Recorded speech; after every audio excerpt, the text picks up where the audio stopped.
This has been a huge story. The workplace bullying and name-calling that caused a Miami Dolphin football player to leave the team and has other players under serious scrutiny. But that kind of thing goes on in a lot of places. 3 Albuquerque city employees are accused of disgusting slurs and abuse of women and minority co-workers that is hard to imagine.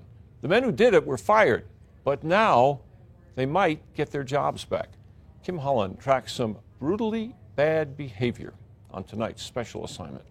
It was just a hostile work environment. He didn't want to even go to work anymore. It was just constant harassment with all of us during the day. It just got worse and worse as time, went on. For these 4 employees, it was a constant battle to go to work. They're scared to reveal their identities because they know what happens when you complain.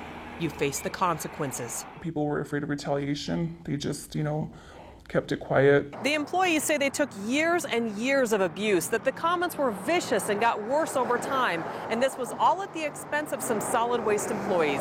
3 Albuquerque city employees are accused of brutally harassing staff. The employees worked at 3 solid waste convenience centers, Eagle Rock, Montesa Park, and Don Reservoir.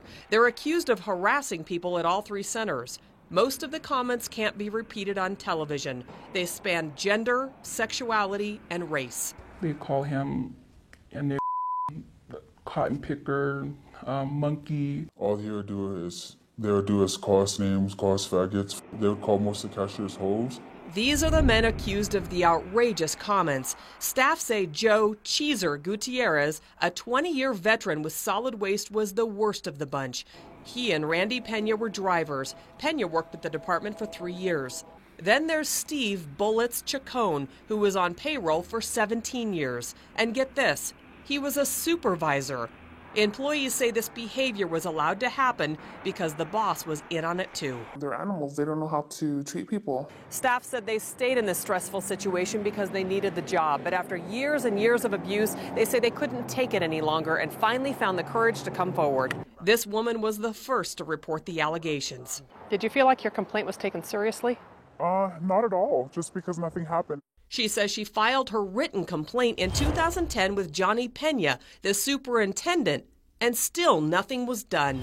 She also says Pena told her she needed thicker skin. It's a man's business. Have you ever seen anything like this in your career? Not in this magnitude. A complaint finally made its way to the Human Resources Department late last year. The city hired independent investigators who verified the evidence was overwhelming. What I saw in the report that was attributed to certain individuals I found to be repugnant. Totally inappropriate behavior for the workplace, for any place for that matter. Disrespect for other people's feelings and for their human dignity. Randy Pena, Joe Gutierrez, and Steve Chacon were fired last March. Superintendent Johnny Pena was given a verbal reprimand for not acting on the complaint when it first came to his attention. The HR director says after the incident, everyone received training for workplace harassment avoidance and awareness training. This story is far from over, though. 2 of the 3 employees are fighting to get their jobs back. They might on a technicality. The technicality? They weren't notified within 10 days of the start of the investigation, a violation of the union contract.